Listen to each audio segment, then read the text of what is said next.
एकादशी व्रत की पौराणिक कथा के अनुसार प्राचीन काल में मुचकुंद नाम का एक राजा था।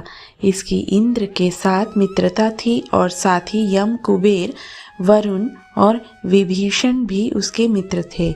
यह राजा बड़ा धर्मात्मा, विष्णु भक्त और न्याय के साथ राज करता था। उस राजा की एक कन्या थी जिसका नाम चंद्रभागा था। उस कन्या का विवाह चंद्रसेन के पुत्र शोभन के साथ हुआ था।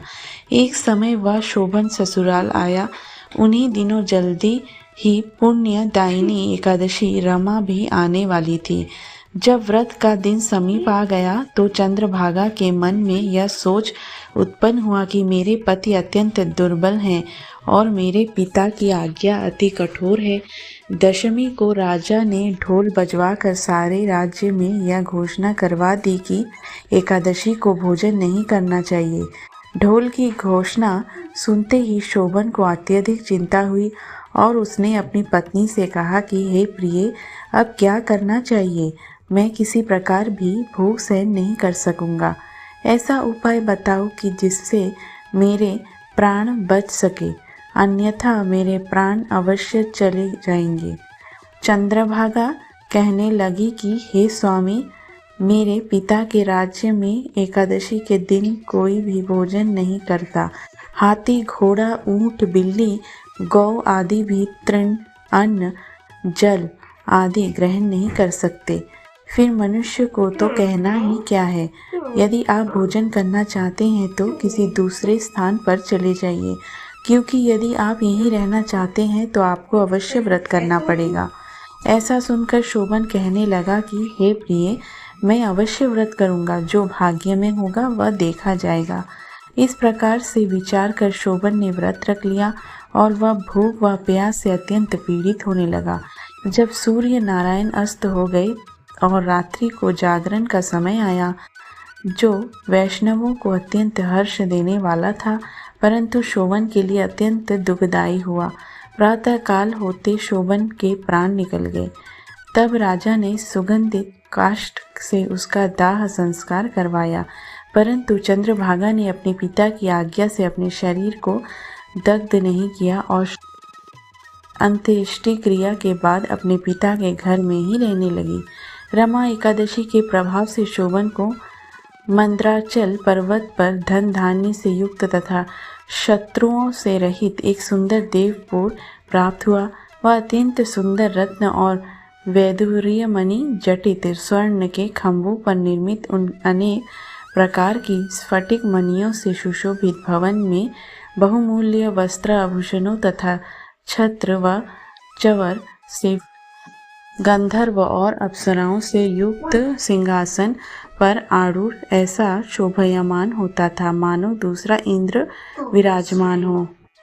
एक समय मुचकुंद नगर में रहने वाले एक सोम शर्मा नामक ब्राह्मण तीर्थ यात्रा करता हुआ घूमता घूमता उधर जा निकला और उसने शोभन को पहचान कर कि यह तो राजा का जमाई शोभन है, उसके निकट गया। शोभन भी उसे पहचान कर अपने आसन से उठकर उसके पास आया और प्रणामादि करके कुशल प्रश्न किया। ब्राह्मण ने कहा कि राजा, मुझ और आपकी पत्नी कुशल से हैं, नगर में भी सब प्रकार से कुशल हैं, परंतु हे राजन, हमें आश्चर्य हो रहा है।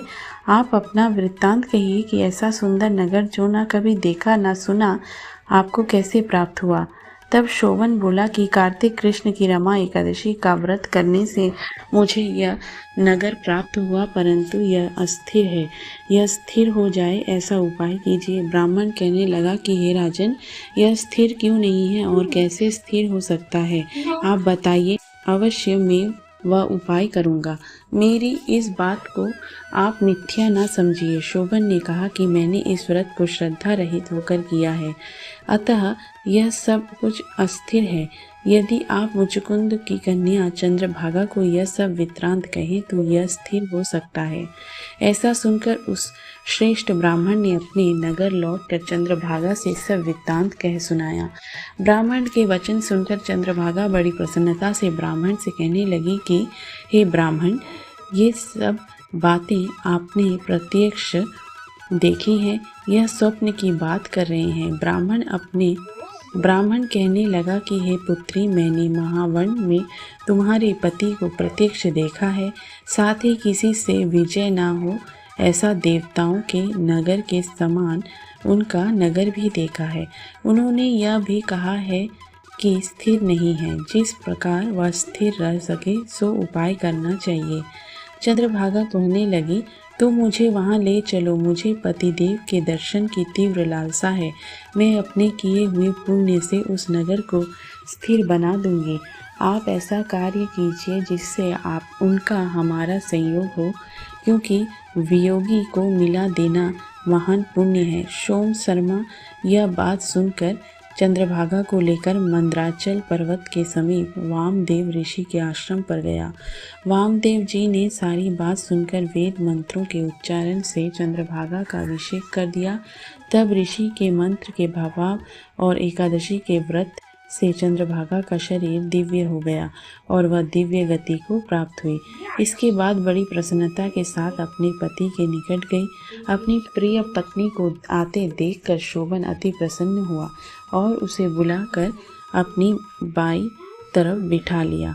चंद्रभागा कहने लगी कि हे प्राणनाथ, आप मेरे पुण्य को ग्रहण कीजिए। अपने पिता के घर जब मैं 8 वर्ष की थी, तब से विधिपूर्वक एकादशी के व्रत को पूरी श्रद्धा से करती आ रही हूँ। इस पुण्य के प्रताप से आपका यह नगर स्थिर हो जाएगा तथा समस्त कर्मों से युक्त होकर प्रलय के अंत तक रहेगा। इस प्रकार चंद्रभागा ने दिव्य आभूषण और वस्त्रों से सुसज्जित होकर अपने पति के साथ आनंद पूर्वक रहने लगे। इसलिए जो मनुष्य रमा एकादशी का व्रत करते हैं, इसके प्रभाव से उनके ब्रह्म हत्या सहित समस्त पाप नष्ट हो जाते हैं, और जो मनुष्य इस महात्म्य को पढ़ते अथवा सुनते हैं, वे समस्त पापों से छूटकर विष्णु लोक को प्राप्त होता है। ऐसी रमा एकादशी की है व्रत की महिमा।